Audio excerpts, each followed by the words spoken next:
আমার চিকিৎসার জন্য 1 লাখ টাকা কষ্ট।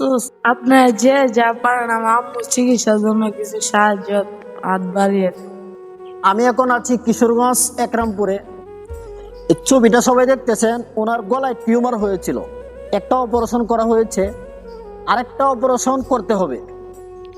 এখন পর্যন্ত যে টাকাগুলো খরচ হয়েছে চিকিৎসা বাবদ, 1 টাকাও ওনাদের আত্মীয় স্বজন যারা আছে কারো কাছ থেকে সংগ্রহ করতে পারে নাই। ঋণ বাবদ, ঋণ নিয়ে এই চিকিৎসা করেছে। ঋণের বোঝা, সামনের চিকিৎসা করতে না পারার আক্ষেপ ওনাদেরকে ভোগাচ্ছে।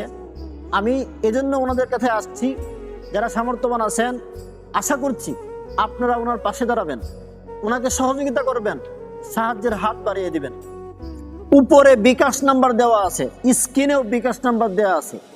যে যা পারেন সামর্থ্য অনুযায়ী 5 টাকা, 20 টাকা, 10 টাকা যা পারেন এই সামর্থ্যহীন অসুস্থ মহিলাটির পাশে দাঁড়ান। পৃথিবীতে সকলে বাঁচতে চায়, বাঁচার জন্য সকলে যুদ্ধ করে, আবার জীবন যুদ্ধে অর্থের কারণে কেউ হেরে যায়। এই মহিলা যেন টাকার অভাবে চিকিৎসা বন্ধ না থাকে, টাকার অভাবে যেন দুনিয়া থেকে বিদায় নিতে না হয়।